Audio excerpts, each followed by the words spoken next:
Bismillah wassalatu wassalamu ala rasulillah Muhammad ibn Abdullah wa ala alihi wa sahbihi wa mawala la hawla wa la quwwata illa billah. Allahumma faqihna fid-din wa 'allimna at-ta'wil. Amma ba'du. Fa inna asdaqal hadithi kitabullah wa khairal hadi hadi Muhammadin sallallahu alaihi wasallam.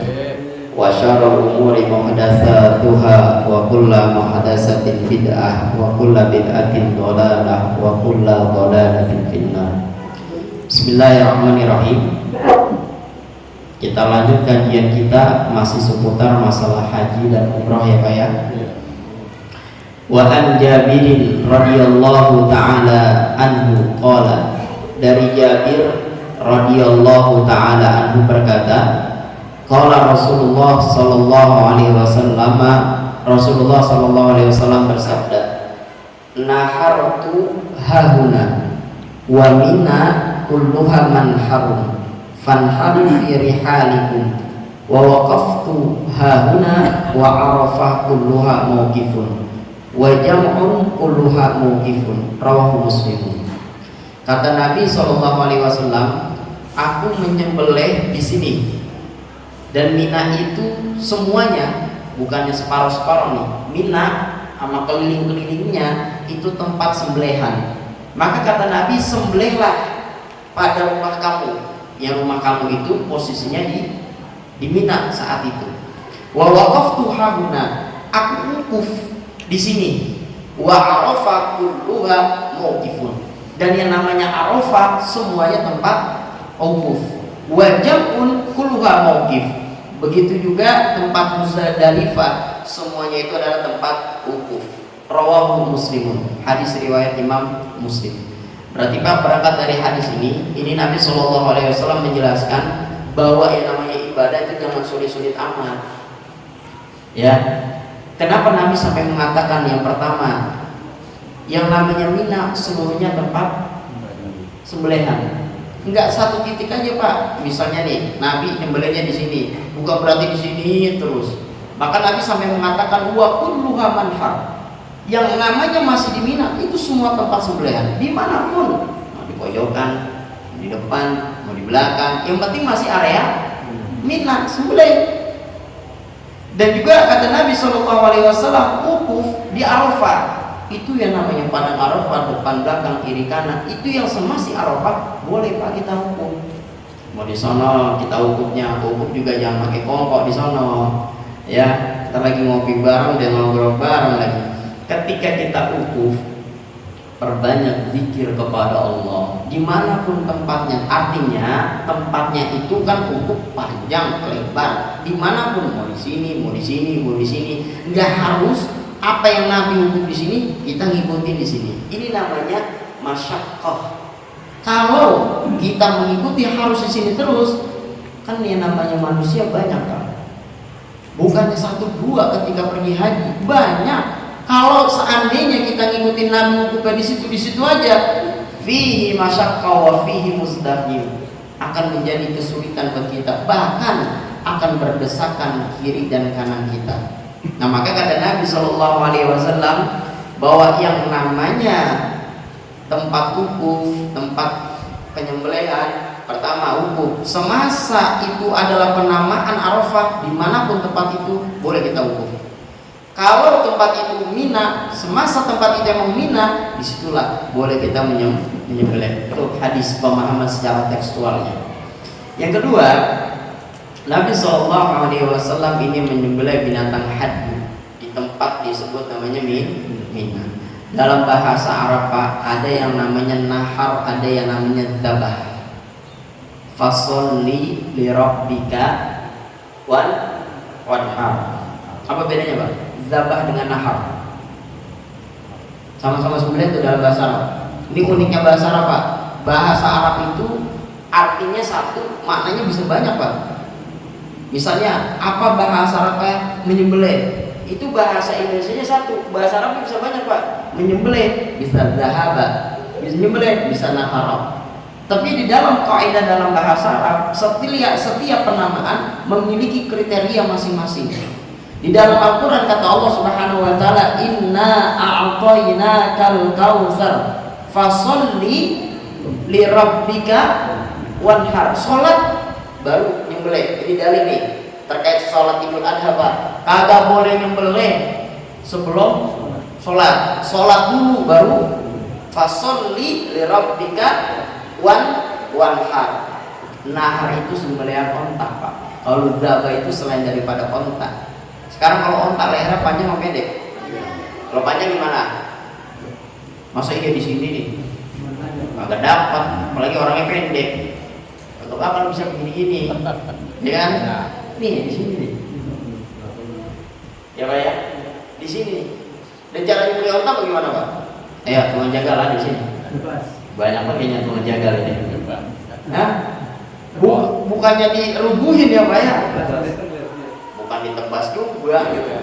Langsung ditebas dari bawah begitu. Itu sumpah nih dari leher sini.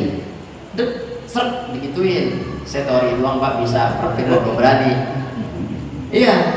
Coba lihat kan, pulang dari sini di video tata cara menyembelih onta. Itu kita di bawah. Kadang-kadang itu karena kita pendek nggak nyampe, diikat pakai bambu Pak. Apanya? Pisaunya. Bukan leher nih, ke pisaunya kita ikat pakai bambu biar ada panjang gitu kita megangnya. Kalau bahasa kita pakai gayat ya, galak. Tusuk, dek, langsung diseset. Pas ininya. Itu cara menyembelih onta. Kalau zabah di sini nih. Nih di sini, bukan di sini, di sini. Coba kalau bapak nyembelih kambing di mana? Di sini apa di sini? Kita mah guru, nggak di sini, nggak di sini. Dari belakang guru kita mah. Nggak boleh Pak nyembelih dari belakang. Fa'asilu dzibha. Kalau pengen nyembelih yang baik. Walaupun memang inti daripada nyembelih itu mati, nggak boleh kita asal-asalan. Nah kalau zabah di sini. Makanya kalau kambing bapak sembelih di sini kan? Iya. Allahu Akbar di sini. Ya. Kalau misalnya nahar di sini. Maka berdasarkan dalil ini Pak. Karena yang namanya nahar itu di sini, Bapak jangan pakai heran kalau ada orang yang sholat model begini, Allahu Akbar. Ada tidak? Ada. Jangan pakai heran juga ada yang sholat ya, Allahu Akbar. Ini kita nih model sholat model begini nih, di bawah dada di atas pusar, Allahu Akbar. Melepas begini Pak, Allahu Akbar di bawah pusar, dipegangin aja takut. Itu ada model gitu, ada. Itu dalilnya ada semua Pak. Jangan pakai disarahin. Nah kadang-kadang kita suka usil banget tuh sholat kayak kita itu bisa gagasan itu kita gagasan merapiin sholat orang mulu. Yang begini nih Allahu Akbar ini namanya mazhab Imam Ahmad bin Hanbal. Dasar dalilnya tadi fasholli li rabbika. Nah itu. Kalau yang model begini nih Allahu Akbar di bawah dada di atas pusar itu namanya mazhab Imam Syafi'i yang kita pakai sekarang tadi. Allahu Akbar begini kagak begini aja. Jadi namanya mazhab Imam Malik radhiyallahu anhu. Allahu Akbar di bawah pusar, hada mazhab Imam Abu Hanifah radhiyallahu anhu. Itu 4 mazhab yang anak kagak temuin Pak yang model ini sholatnya Allahu Akbar. Nah ini anak belum temuin di dalilnya. Gak tahu pakai mazhab yang mana. Itu lagi zaman perang kan. Ada rasanya enggak? Ada. Mega itu loh. Iya. RT Pak Maman loh. Pegang pedang kan. Tapi kalau ditanya mazhab apa itu sah, nggak tahu itu mazhab apa. Tapi kalau orang sudah mau model begitu sah apa kagak sah? Sah sholatnya. Kenapa? Karena yang namanya peletakan tangan ketika takbiratul ihram sunnah, bukan rukun daripada rukun sholat. Nah ini pertama terkait tentang masalah nahar. Nah yang kedua, hikmah daripada ini, kenapa Nabi SAW memberikan sebuah kemudahan bahwa Mina semuanya tempat sembelihan, ya, Arafah semuanya tempat wukuf. Hikmahnya itu apa? Allah yazdakima an-nasu fayataharru fi manhalin Nabi SAW fayadhiqa alaihi. Supaya kagak berpadat-padat Pak manusia. Kan dia nyari lagi tempat sembelihan Nabi di mana, diikutin di situ aja kan ramai jadi ngumpul. Maka Nabi sampai mengatakan wa kulluha, semuanya yang masuk kategori Mina manhal, tempat sembelihan. Berarti kan Islam tidak terlalu sulit Pak. Kita nyari perbuatan ribet, kita nyari perbuatan jauh sama Allah, jadi ribet urusan dunia. Padahal kata Allah di dalam Al-Quran, yuridullahu bikumul yusra wa la yuridu bikumul usra. Allah ingin kepada kita yang baik-baik, kagak pengen yang sulit-sulit. Kok jadi sulit di dunia? berarti kita yang jadi masalah. Kenapa jadi sulit? Padahal dalam urusan ibadah nggak disulitkan oleh Allah Subhanahu wa Ta'ala, termasuk dalam masalah ibadah haji. Ketika kita ada di sana, dalam masalah penyembelihan, dalam masalah hukum tidak dipersulit. Bahkan Nabi SAW memperjelas daripada hadis ini untuk mempermudah kita dalam ibadah haji dan umroh. Baik, yang di sini ada yang mau ditanya Pak? Ustaz, Ya. saya mau nanya, sekarang kan banyak kayak yang umroh atau haji itu kadang-kadang kayak di FB itu kan pada video call di Ka'bah itu Ustaz ini. Nah itu sekarang apa tren zaman atau bagaimana Ustaz untuk maksudnya untuk dia pamer atau bagaimana Ustaz? Ya. Gitu. Terkait tentang masalah ibadah umroh dan haji, wallahu a'lam dia pamer apa enggak. Terlepas dari pamer enggak, perlu kita perhatikan Pak. Yang namanya haji sama umroh apa sih definisinya? Qasdun nusuk Pak, lillahi ta'ala. Menyengaja ibadah hanya karena Allah, bukan karena yang lain. Ini kadang-kadang haji karena emang ini duit guru kebuatan banyak, ribet saya ngabisinnya, maka saya umroh aja. Bukan begitu modelnya. Ya, kalau begitu modelnya mendingan bagian fakir miskin. Ya, daripada haji umroh beberapa kali. Justru orang kalau pergi haji sama umroh beberapa kali Pak, itu bisa masuk kategori itu bisa dosa juga Pak. Oh bisa dosa juga Ustaz, bagaimana dalilnya? Dengan sebab Bapak pergi haji, orang yang tadinya mau pergi haji kuotanya terbatas, gara-gara Bapak jadi kagak pergi haji tuh orang. Padahal Bapak kewajibannya sudah terpenuhi 1 kali haji. Ya dia belum haji, gara-gara Bapak daftar, lagi dia jadinya kagak bisa daftar. Bisa jadi seperti itu. Maka daripada itu, saya punya guru almarhum Allah yarham, Kiai Ali Mustafa Yaqub, beliau punya kitab namanya Haji Pengabdi Setan. Dari judul aja deh orang Haji Pengabdi Setan. Ya, baca apa itu pakai bahasa Indonesia karyanya. Itu di situ beliau ulas tuh terkait hukum haji, terkait orang yang pergi haji beberapa kali, sampai beliau mengatakan pengabdi setan, bukan karena Allah Subhanahu wa Ta'ala. Nah terlepas orang video ini tuh apakah buat kenangan, apakah buat pamer, itu kan kembali kepada diri orang ya. Tapi yang model begitu biasanya, Pak, saya katakan nih, biasanya ada unsur yang lain. Maka amat sangat tidak baik untuk diperlihatkan seperti itu. Udah kita zikir aja pada Allah Subhanahu wa Ta'ala. Itu tempat suci, tempat yang mustajabah. Sayang kalau hanya dipakai buat potret, selfie, tapi minim zikir baca Qur'annya. Sayang. Padahal kita mengikuti Imam Syafi'i. Terus tuh kita jadi makmum, imam ada yang nggak baca Fatihahnya, nggak baca Bismillah, kita sah nggak ikut sholatnya, tapi saya pindah sendiri. Nah iya kan lah ashab. Iya benar-benar. Iya. Bagaimana? Imam maghrib nggak pakai baca Bismillah. Atau langsung Fatihah, kita ya ingat dah, berenang ngaji kita pindahin dah, benar gitu. Ingat deh karena kita ngaji, ya berarti nyangkut menamai panggung gitu ya. Iya lah, kita kalau ngikutin dia lah kan Fatihah itu baru. Iya amal surah Fatihah. Bagaimana hukum orang yang sholat ketika imamnya tidak baca bismillah, sementara kita mazhab Imam Syafi'i bismillah itu adalah rukun min arkanis sholat, karena dia termasuk dari bacaan surah Al-Fatihah. Al-Fatihah itu rukun min arkanis sholat. Bagaimana? Pertama, kalau memang kita tahu ini mazhabnya berbeda, sah Pak. Kalau kita tahu emang yang imam mazhabnya beda nih dari kita, maka kita jadi makmum. Ya namanya makmum kan ini ikut kita mau diajak, ya kan? Diem aja orang diajak, boleh sah. Tapi kalau kita tahu dia mazhabnya Imam Syafi'i, malah kagak baca bismillah, tabtul sholat, batal sholatnya. Sengaja. Kalau begitu bagaimana? Ini kita bikin lagi Bang. Ya, kita sholat lagi atau kita mufarokoh untuk niat pisah kepada imam. Kenapa? Tidak memenuhi kriteria. Mereka kadang-kadang orang yang mohon maaf hanya sekedar ngikut, bukan tahu. Padahal yang dilakuin itu sama sama kita, cuma ngikut-ngikut doang biar ada keren kata dia mah. Dia misalnya sholat di masjid sana, di sini dibawa di musola Al Hidayah, dia pakai dah tuh, kagak pakai bismillah, langsung alhamdulillah, biar kita dengarnya wah keren juga nih model baru. Padahal mah itu salah. Padahal kalau dia mazhab Imam Syafi'i bismillah termasuk daripada surah Al-Fatihah. Wa man lam yaqra basmalah tabtulus shalah. Orang yang enggak baca bismillah batal salatnya. Kenapa?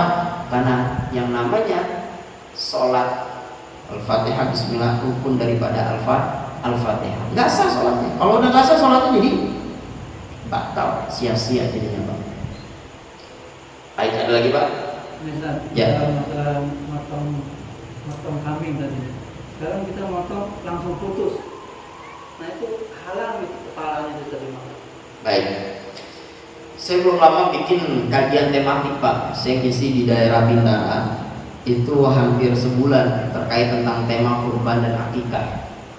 Saya dapat redaksi salah satu dalam kitab Al-Majmu' syarah daripada Muhadzab Al-Imam Nawawi itu menjelaskan terkait hukum memotong hewan kurban sampai putus lehernya. Kayaknya yang motong nafsu banget ini. Sampai lehernya putus ke babat ini. Itu bagaimana hukumnya? Sembelihannya sah. Sah. Halal dagingnya kita makan.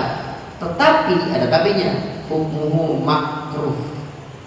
Hukumnya makruh.